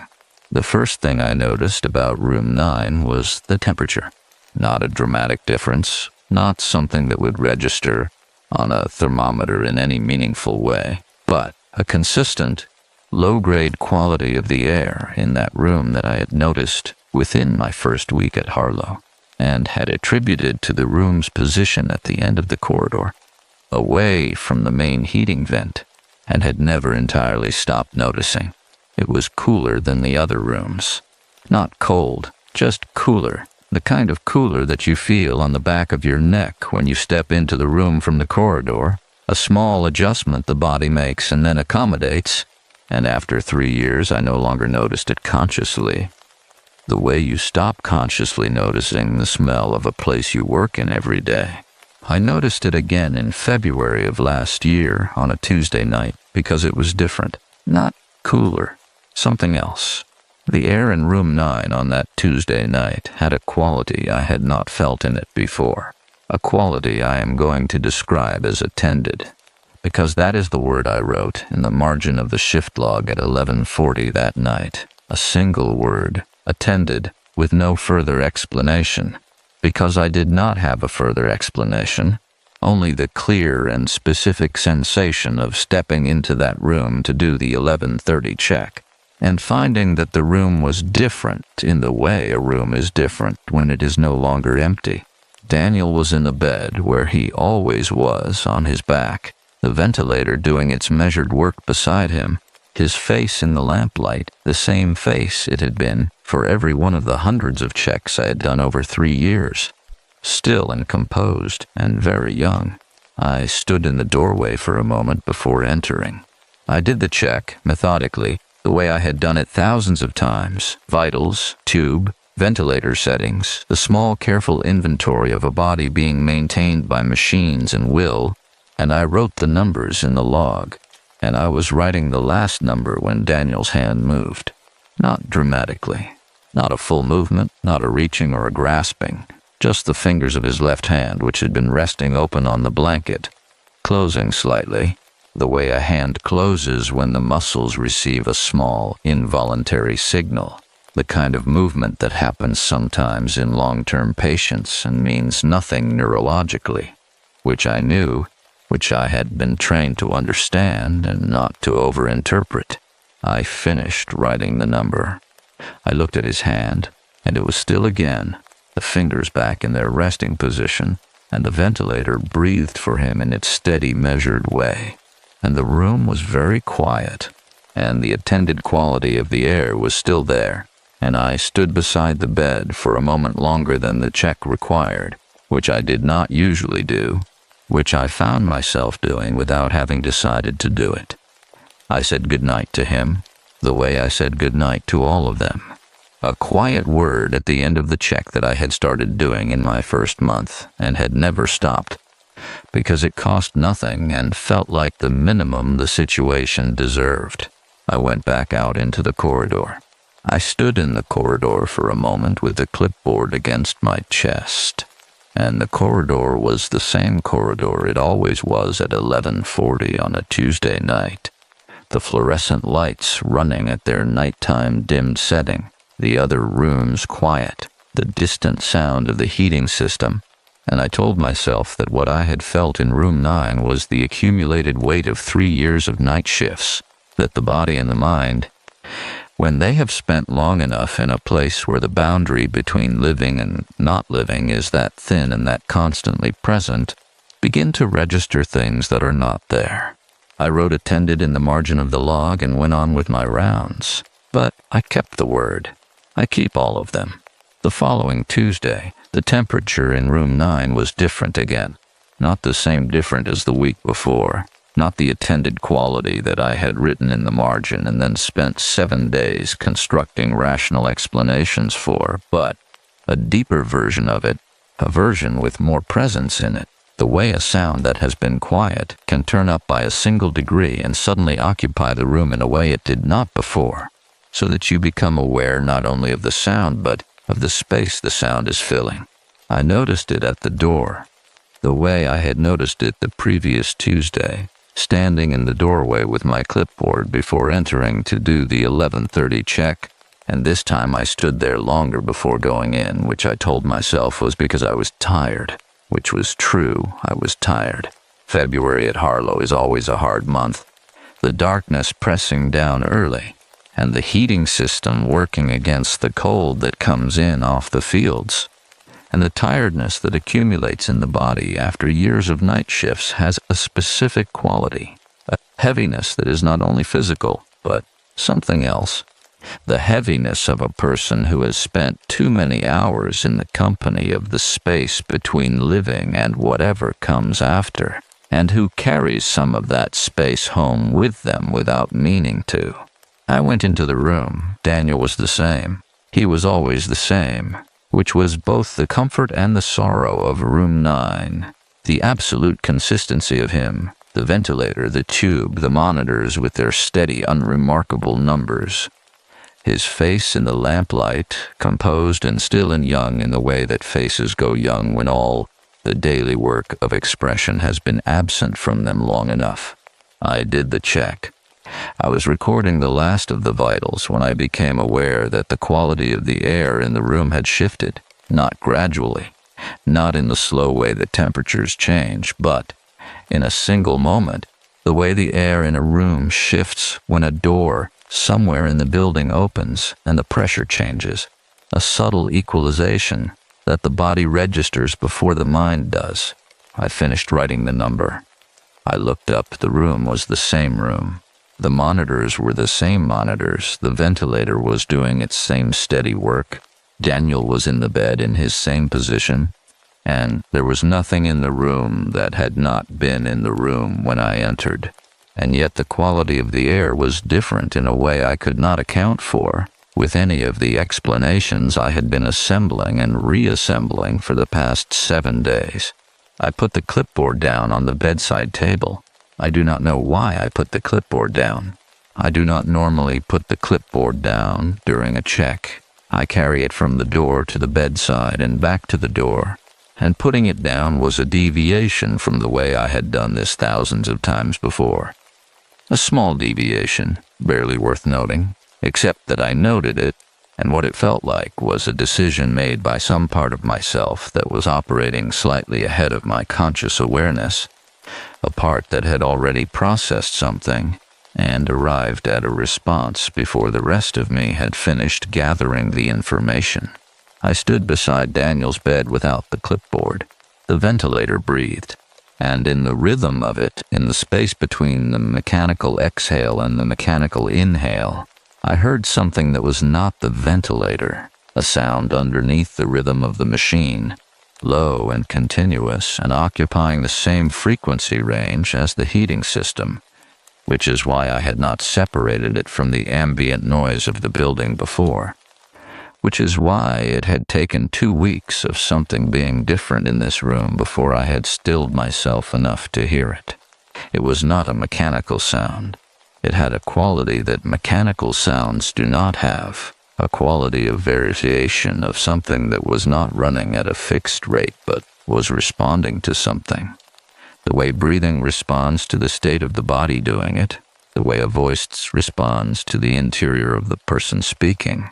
And I stood very still beside the bed and I listened, and the sound was there, underneath the ventilator, underneath the heating system, in the room, but not of any source I could identify in the room. I picked up the clipboard, and I did something I had never done in 3 years of night shifts. I left before saying goodnight. I went to the break room, and I sat down, and I made a cup of tea that I did not drink. And I sat with the cup between my hands, and I thought about what I had heard, and I thought about whether I was going to write it in the margin of the shift log the way I had attended the previous week, and I decided I was not going to write it, because writing it would mean committing to it in a way I was not ready for, would mean moving it from the category of things that might have been to the category of things that were, and I was not ready to do that. I sat in the break room until the end of my shift. I did not go back to room 9. Darnell was the other night aide on the Tuesday rotation, a man in his mid-40s who had been at Harlow for 9 years and who had the particular quality of someone who has done this work long enough that the extraordinary has become ordinary to him, not through indifference, but through a kind of steady practiced accommodation, the way a person who lives near the sea stops hearing it without stopping loving it.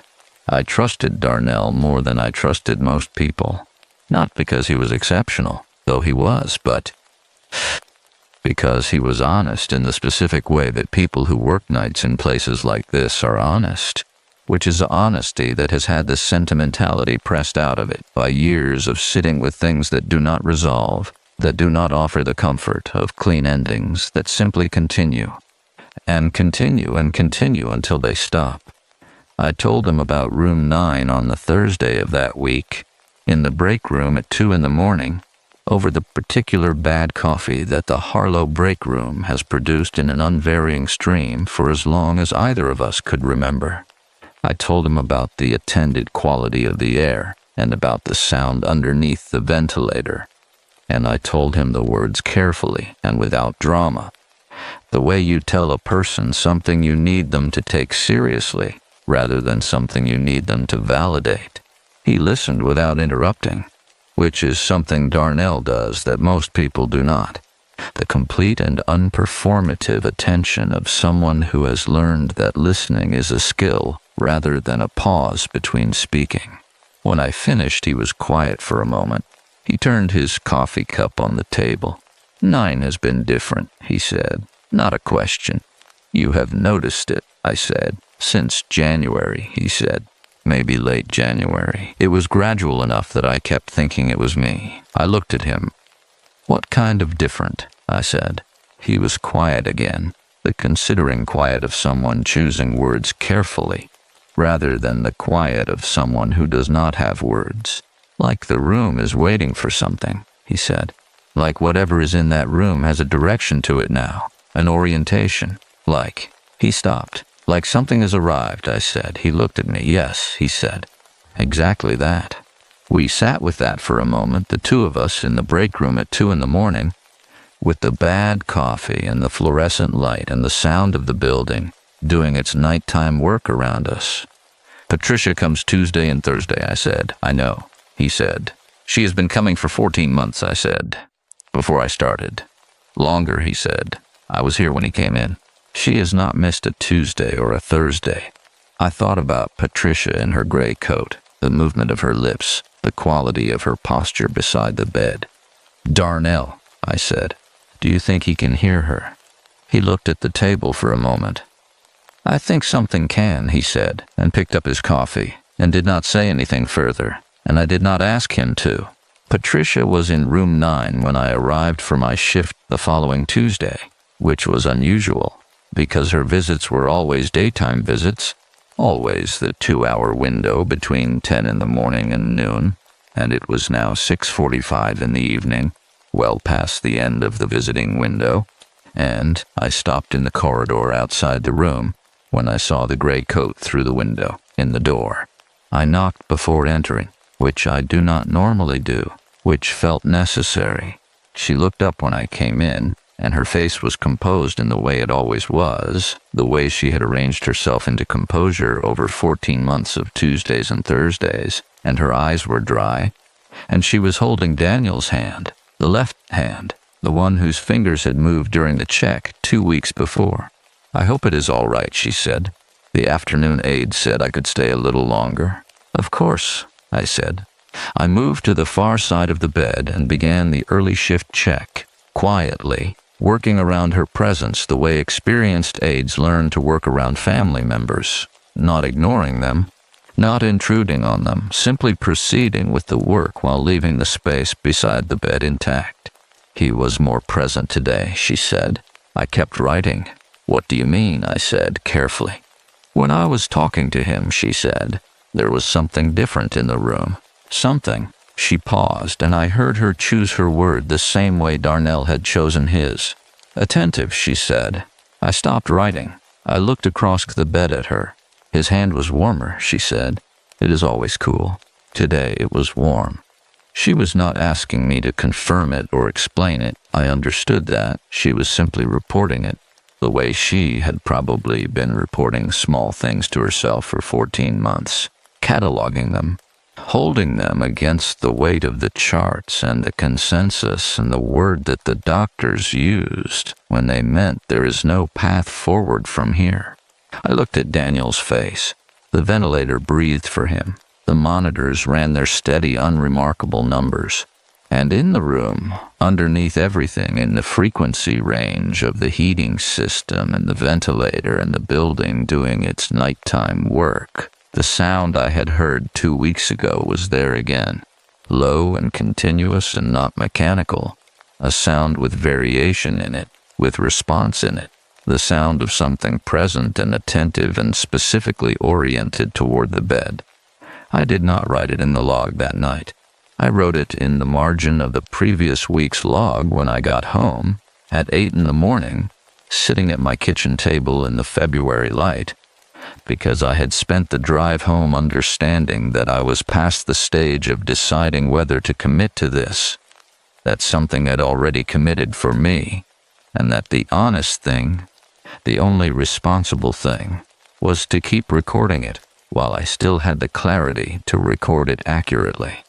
I wrote, in the margin, in the smallest handwriting I could manage, "It is in there with him. It has been in there for a while. It is not waiting for him to get better. I think it is waiting for something else." I sat at the kitchen table, and I looked at what I had written, and the February light came through the window and fell across the page. And outside the street was doing its ordinary morning things. People going to ordinary jobs, cars moving in ordinary directions, the world proceeding without any awareness of room 9 and what was gathered in it. And I thought about Patricia's word, attentive, and I thought about Darnell's word, waiting, and I thought about my own word, attended, from 3 weeks ago. And I understood that we had each arrived independently at the same description of the same thing, from 3 different angles, using 3 different words that all meant the same thing. Something was in that room. It had been there since January, or it had arrived gradually enough that January was when we began to notice it. It was not malevolent, or it did not feel malevolent, and I want to be precise about that, because the distinction matters, the distinction between something frightening and something that is simply present in a way that frightening is the closest available word for. The way cold is the closest available word for the absence of warmth, an approximation, not an accuracy. It was present, it was attentive, it was waiting. And the thing it seemed to be waiting for, based on everything the 3 of us had independently observed over the course of 3 weeks in room 9, was the thing that room 9 had been organized around since October of 2022, the moment Daniel Ashworth's body would finally gently be allowed to stop. 8:16 p.m. I need to tell you about the family meeting. It happened on a Wednesday, which is not a visiting day for Patricia, which is why I was not expecting to see her car in the Harlow parking lot when I arrived for my shift at 6:30 in the evening, and why, when I saw it, a gray sedan parked near the entrance with a small dent in the rear panel that I had cataloged over months of Tuesday and Thursday arrivals, I sat in my own car for a moment before going inside.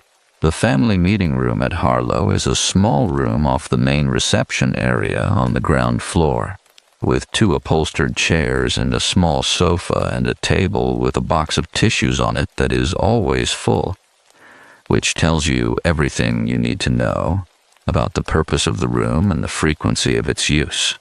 I learned what had happened from Darnell in the break room at the start of the shift, in the same low, careful way we had learned to exchange information about room 9, which was without preamble and without the softening language that people use when they are not sure the other person is ready to hear something.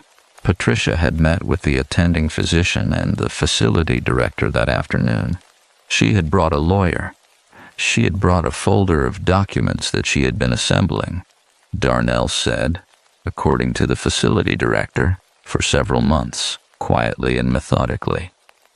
The way Patricia did everything, and the documents included letters from 3 consulting neurologists and a detailed account of Daniel's condition over the 14 months since admission, and a formal petition to begin the process of withdrawal of life-sustaining treatment.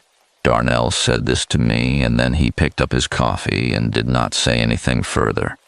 And I did not say anything either, because there was nothing to say that the silence was not already saying more accurately.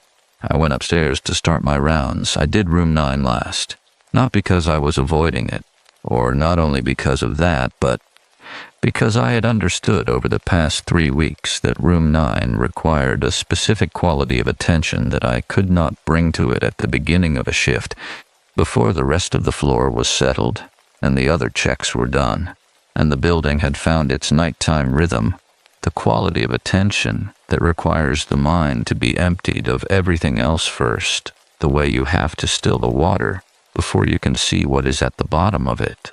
I did the check at 11:40. The same time as always. The corridor was the same corridor. The dimmed fluorescence, the distant heating system, the other rooms quiet in their varying ways, each room having its own quality of quiet, the way people have their own quality of silence. And I stood outside room 9 for a moment with the clipboard before going in. The temperature at the threshold was different. Not cooler this time, warmer, not dramatically. Not the warmth of a room with a heater running too high, but a specific and localized warmth at the doorway. A warmth that did not extend into the corridor behind me, but existed right there at the threshold, as though the room was holding something in, as though something inside had been generating heat in the patient way that living things generate heat, steadily and without urgency, simply as a consequence of being present. I went in. The monitors showed the same numbers they always showed. The ventilator did its steady work. Daniel was in the bed, on his back, his face composed and still and young, and the room was warm in that specific and sourceless way, and the sound that I had been hearing for 3 weeks was there, except that it was different now, not in its quality, but in its proximity, closer than it had been. Not underneath the ventilator and the heating system, but alongside them, occupying the same space rather than the space below, as though whatever had been gathering in this room since January had moved, had closed a distance, had arrived at a position it had been working toward for weeks. I did the check. I wrote the numbers. I stood beside the bed when I was done, the way I had stood beside the bed on the first night 3 weeks ago when I had put the clipboard down without deciding to put it down. And I looked at Daniel's face, and the room was warm around me, and the sound was close, and I said, quietly and without entirely knowing why, the same thing I said at the end of every check in every room on every shift. Good night. Something changed in the room when I said it. Not a dramatic change, not a movement or a sound that was separate from the existing sounds, but a quality shift. The way the air in a room shifts when someone in it exhales after holding their breath for a long time. A release of something, a settling, and I stood very still and felt it happen, and did not move until it had finished happening, which took perhaps 10 seconds, perhaps less. Then I picked up the clipboard, and I went out into the corridor, and I stood there with my back against the wall beside the door. And the corridor was the same corridor, and I breathed. I called Darnell on the internal phone. He came from the nurse's station at the other end of the corridor, unhurried, the way Darnell moves through Harlow at night, and he stopped beside me outside room 9 and looked at my face and did not ask whether I was all right because he could see I was, or was close enough to it. "It is different tonight," I said. "I know," he said. "I could feel it from the station." We stood in the corridor for a moment. "The meeting was this afternoon," I said. "Yes," he said. "She is going to do it," I said. "Yes," he said. Neither of us said what we were both understanding, which was that whatever had been gathering in room 9 since January was not incidental to the meeting that had happened that afternoon, that the timeline connected in a way that was either a coincidence, which was possible, or was something else, which was also possible, and which neither of us had the language to name precisely. What I believed standing in that corridor at midnight in February was this: that something had known, that it had been present in that room for weeks, not randomly, but specifically, not coincidentally, but in anticipation, and that Patricia's folder of documents and her months of quiet assembly and her lawyer and her 3 consulting neurologists had not been a surprise to whatever was warm in room 9, had in fact been the thing it was oriented toward, the fixed point it had been patiently approaching from its own direction, the way 2 people walking separate roads can be moving toward the same place without knowing about each other until they arrive. I did not say this to Darnell. I did not need to. He had been at Harlow for 9 years, and I understood by then that the things we had been observing in room 9 were not outside his experience, that they were a version of something he had encountered before in this building, in other rooms, around other beds, at other thresholds. "Does it happen often?" I said. He was quiet for a moment. "Not like this," he said. "Usually it is quieter. Usually you only know afterward that something was present. You notice the room feels different after, and you understand that something was there at the end, and you did not catch it while it was happening." He looked at the door to room 9. "This one has been announcing itself," he said. "I have never had one announce itself like this before." "Why do you think it is doing that?" I said. He considered the question in the way he considered everything, fully and without hurry. "I think," he said slowly, "that it has been here for a long time, in the lake, or in the building, or in whatever geography these things occupy when they are not visible. I think it came when Daniel came, or shortly after, and I think it has been here long enough that it has become comfortable enough to be present without hiding itself." He paused. "Or," he said, "I think it wants someone to know it is here. I think it wants a witness." That word landed in me in a way I did not expect. Witness. It was the word that the aides who talked about sacred and threshold used, the word I had privately rolled my eyes at in my first months at Harlow, and had quietly, over 3 years, come to understand differently. And hearing it now, in this corridor, outside this room, it carried a weight that the other words had not carried. I thought about Patricia in her gray coat, talking to her son for 2 hours every Tuesday and Thursday for 14 months, her lips moving, her posture the posture of a conversation rather than a vigil, her hand holding his left hand. I thought about her word, attentive. I thought about Daniel's fingers closing slightly in the lamplight. On the first night, I had noticed the room was different. I went back to the nurse's station and I pulled the intake file for room 9, which I had access to as the assigned night aide, and I read through the accident report, which I had never read in detail before, only the summary that was included in the shift orientation documents, and the detail that I had not known, that was not in the summary, was that Daniel had fallen from the 4th floor of a building in Albany, and that it had been October, and that the temperature of the air on that October night in Albany had been 38 degrees, and that he had been found quickly but not immediately, and that the period between the fall and the arrival of the paramedics was estimated at somewhere between 12 and 16 minutes. 12 to 16 minutes. Long enough, the neurologist's notes suggested, for the brain to have experienced a period of oxygen deprivation in addition to the trauma of the fall. Long enough, I thought, for other things. Long enough for a person to go somewhere, briefly, in the way that people go somewhere when the body has stopped cooperating and the mind is left to its own navigation, and for something in that somewhere to have noted the person and followed them back and waited. 14 months. I sat at the nurse's station and I read the file, and the building was quiet around me, and upstairs in room 9 the room was warm and the sound was close, and something patient and specific and long present, was doing the thing it had been doing since January, waiting for the last thing. Waiting for the moment Patricia's documents and her lawyer and her 3 neurologists would be translated into a date, a time, a medical team, a room at another facility where the tubes would be removed and the machine would stop and Daniel Ashworth would be returned, finally, to whatever the 12 to 16 minutes had shown him before the paramedics arrived and pulled him back.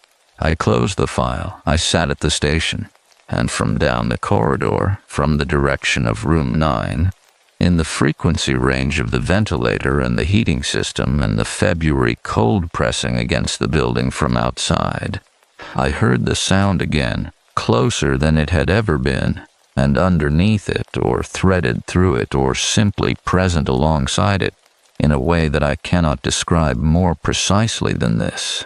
Something like patience, something like recognition. Something that had been waiting for a long time, in the particular way that things wait when they are not subject to time, and that had finally, in this building, in this room, in the warmth it had been quietly generating since January, arrived at the last small distance from the thing it had come here for. I sat at the nurse's station until the end of my shift. I did not go back to room 9 that night, but before I left, at 6 in the morning, when the day shift was arriving and the building was coming back into its daytime self, I stopped in the corridor outside the room and I stood there for a moment and I said, quietly, to the door, to whatever was warm on the other side of it, "I know you are here." The corridor was quiet. The heating system ran. And from inside the room, in the space between one ventilator cycle and the next, something shifted in the quality of the air. The same release I had felt the night I said goodnight. The same settling, the same exhale of something that had been holding itself at a certain tension and had, just briefly, let it go. I took that to mean it had heard me. I still think that is what it meant. 8:22 p.m. The date was set on a Friday. I was not working Friday. I was off for a 3-day stretch that I had arranged weeks before without knowing it would land this way. In the middle of this, and I spent those 3 days in my apartment in Albany, doing ordinary things with the slightly dissociated quality of someone whose attention is somewhere else entirely.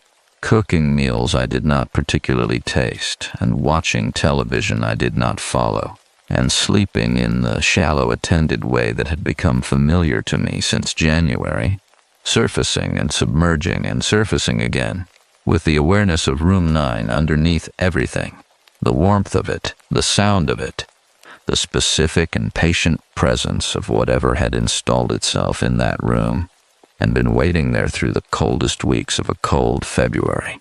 Darnell texted me on Saturday morning. The text said only, "Next Thursday." I read it at the kitchen table with my coffee, and I sat with it for a long time, the phone face down beside the mug, the February light coming through the window in its flat, reluctant way, and I thought about Patricia assembling her folder over months, quietly and methodically, and I thought about Daniel at 26, and I thought about whatever had come back with him from the 12 to 16 minutes, and I thought about what Darnell had said in the corridor.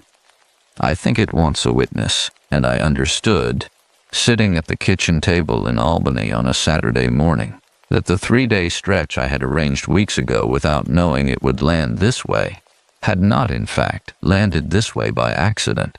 I am not a person who believes in the architecture of coincidence. I was not before room 9. I am less certain about what I believe now. I went back to Harlow on Monday evening for the first shift of my next rotation, and the building received me the way it always received me at the start of a shift, with its specific combination of antiseptic and floor cleaner, and the underlying warmth of a building full of machines running continuously. And I signed in at reception and took the elevator to the second floor and stood for a moment at the top of the elevator, looking down the corridor toward room 9. The door was closed, the way it always was. The dimmed fluorescents ran their length of the corridor, and the other rooms were quiet in their individual ways. And from where I stood, I could not see anything different about room 9, could not see through the closed door or the small wire-reinforced window in it. And yet I knew, standing at the top of the elevator with my bag over my shoulder, that the room was different from how I had left it on Thursday morning. Not more different, more settled. The way a room settles when something that has been gathering has finished gathering, when the accumulation is complete, and what remains is simply the presence of the thing that has accumulated, no longer in process, no longer arriving, simply there. I did my rounds. I left room 9 for last, the way I always did now, and I went in at 11:40, and the warmth at the threshold was the warmest it had been, and the sound underneath the ventilator was the closest it had been, and Daniel was in the bed with his face composed and still and young, and I did the check methodically, and wrote the numbers, and stood beside the bed when I was done. His left hand was warm. I noticed it when I checked the pulse at the wrist, the warmth of it, the specific living warmth that Patricia had described, and I held his wrist between my fingers for a moment longer than the check required, not to verify the pulse, which was steady and clear, but because the warmth of his hand was the warmth of the room, was the same warmth, and I understood in that moment that whatever was present in room 9 was not beside Daniel or above Daniel or in the air around him, but was in some way continuous with him, was not separate from him the way I had been thinking of it, an external presence visiting an interior one, but was instead something that had come back with him from the 12 to 16 minutes, and had never fully separated from him, had remained connected the way something remains connected when it has been tethered by an experience that exists outside the ordinary rules of distance and time. It had not come to this room from somewhere else. It had come to this room with him. It had been with him since October of 2022. It had simply taken 14 months for those of us moving around it in the daily business of the building to become still enough to feel it. I put his hand gently back on the blanket. I said good night. The room settled around the word, the same release as before, softer this time, the way an exhale is softer at the end of a long breath than at the beginning, and I stood in it for a moment, and then I picked up the clipboard and went to the door. I turned back once at the threshold. The room was warm and quiet, and the ventilator breathed, and the monitors ran their numbers, and Daniel was in the bed in the lamplight, and everything was the same as it had been every night for 14 months. And everything was completely different from how it had been before January. And both of those things were true simultaneously, which is a thing I have come to understand about certain experiences, that they do not replace what was true before, but exist alongside it, adding a layer that changes the meaning of everything beneath it, without erasing anything that was there. I went back to the nurse's station. Darnell was already there, which was unusual. He was normally at the far end of the corridor at this hour doing the east wing checks, and he looked up when I sat down, and he looked at my face and said nothing, which was the right thing, which was what I needed. We sat together at the station for a while. Patricia called today, he said after a time. I know, I said. I saw the note in the log. She had called to ask whether it would be possible for the night staff to be with Daniel on Thursday, in addition to the day staff and the medical team, whether there was any flexibility in the facility's protocol for that, because she wanted him to be surrounded by people who knew him, or who had been with him, in whatever way the word with could be applied to the relationship between a night aide and a patient on a closed ward. And the answer the facility director had given her was yes, with the caveat that it would depend on the staffing and the comfort of the individuals involved. The note in the log asked whether Darnell and I would be willing. Neither of us had to ask the other. I will tell them yes in the morning, Darnell said. Yes, I said. We sat for another while. Darnell, I said, in 9 years. Have you ever felt something like this before the end? He was quiet in his considering way. Twice, he said. Not like this. Quieter, the way I told you. Both times I only understood afterward that something had been present. One was a woman in room 4, 3 years before you came, who had been here for 8 months following a stroke. The other was a man on the ground floor, in the early days when the ground floor was still residential, who was very old and had been declining for a long time. He turned his coffee cup on the table. Both times, he said, the room had a quality in the last week that it had not had before.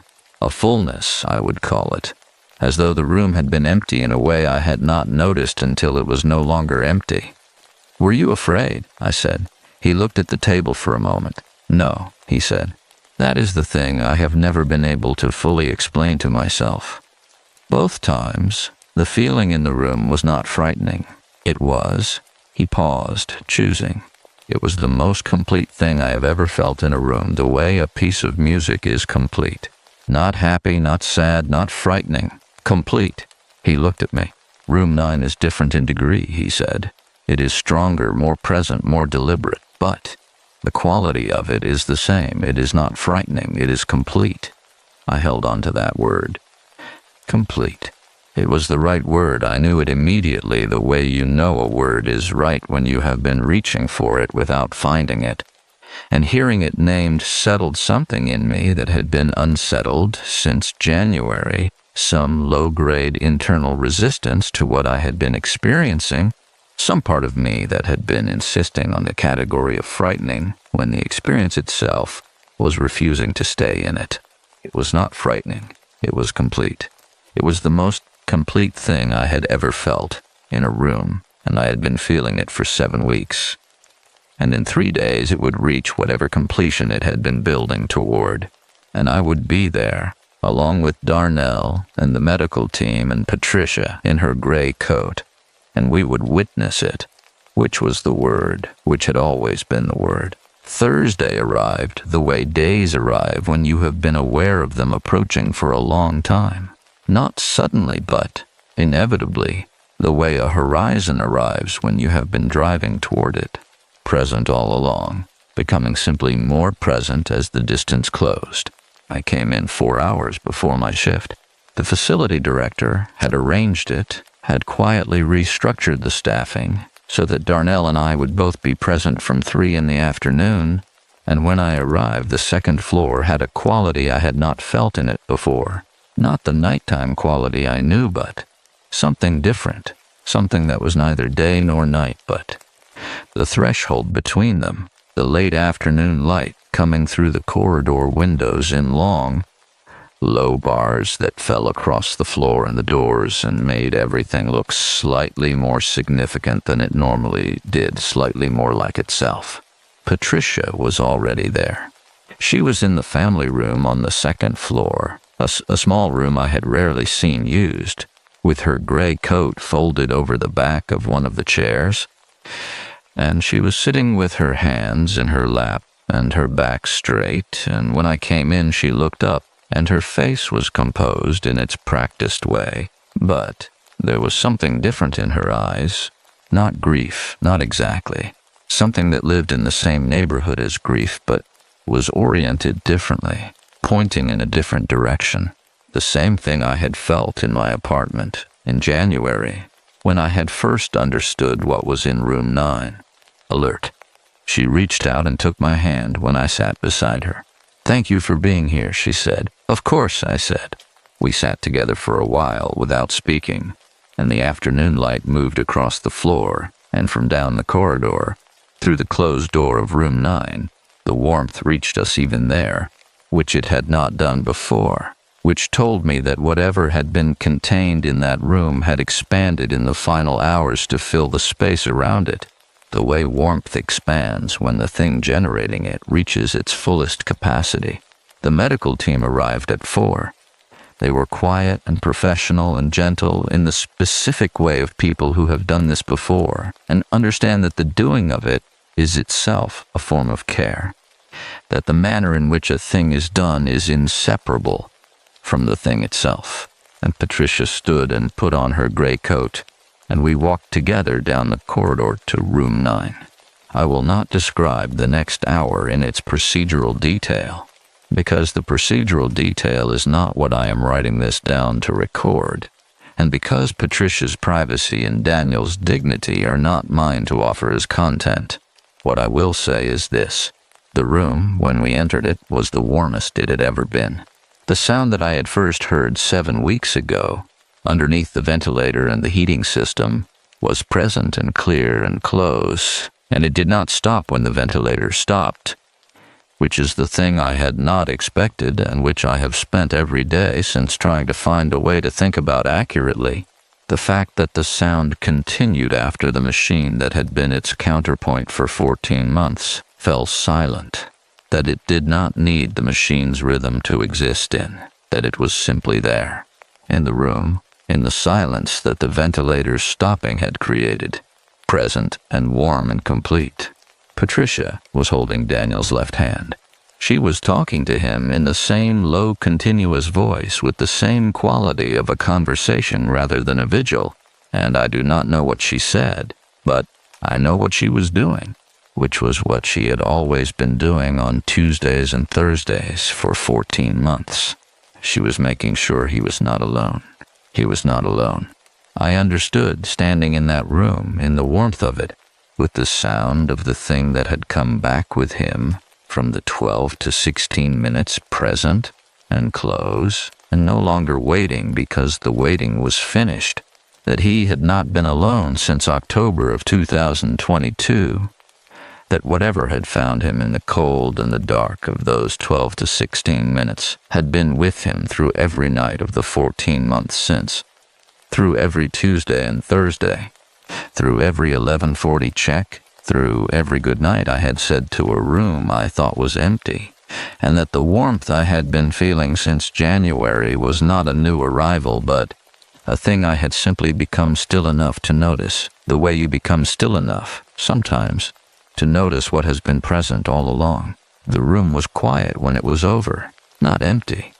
Never empty, I understood that now, not since October of 2022, and perhaps not before that either. Perhaps this room, this building, this particular geography had always had what Darnell had described, a fullness, a completeness, that the daily business of the place moved through without touching. Patricia sat for a long time after, holding her son's hand. Darnell and I waited in the corridor, close enough to be present, far enough to give her the room. The light in the corridor had gone to its evening setting, the low dimmed fluorescence, and the building was doing its nighttime work around us, and from inside room 9, through the closed door, the warmth was still there, not fading, but changed in quality, the way warmth changes when the thing generating it has completed its purpose, and what remains is the warmth itself, held in the room the way a room holds warmth after the fire in it has gone out, the walls giving back what they have absorbed, slowly and without urgency for as long as it lasts. Darnell stood beside me in the corridor with his hands at his sides. "Complete," I said quietly. "Yes," he said. "I still work at Harlow. I am on the same rotation, the same Tuesday and Thursday nights, and I walk the same corridor and do the same checks in the same order, and I leave room 9 for last, which is a habit now, a practice. The way certain things become practices when they have been done with enough intention for long enough.